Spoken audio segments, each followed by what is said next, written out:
uşaq idik, illərlə böyüdük artıq. Son zəng çalınır, əlvida məktəb illəri. Son zəng çalınır, əlvida məktəb illəri.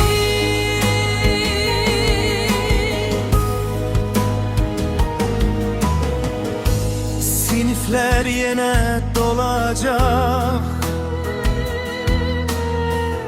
adlarımız divarlarda. Gülüşler əks-səda tək yaşayacaq xatirələrdə. Gülüşler əks-səda tək yaşayacaq xatirələrdə.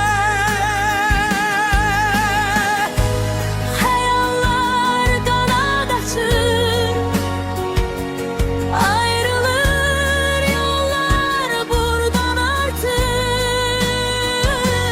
Son zəng səslənərkən gözlərimiz yaşla dolur artıq. Son zəng səslənərkən gözlərimiz yaşla dolur artıq.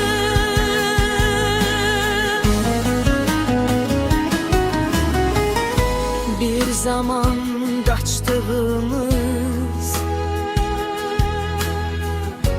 o məktəb yollarında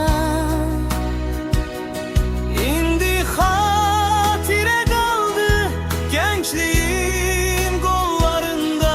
İndi xatirə qaldı gəncliyin qollarında.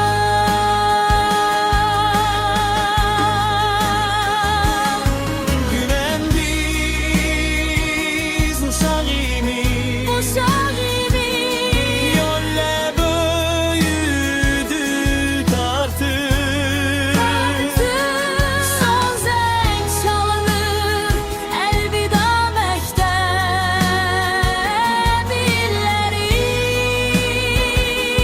Son zəng çalınır, əlvida məktəb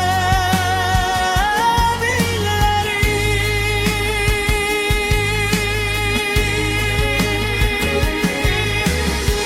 Bu sadəcə bir son deyil, yeni həyatın ilk addımlarıdır.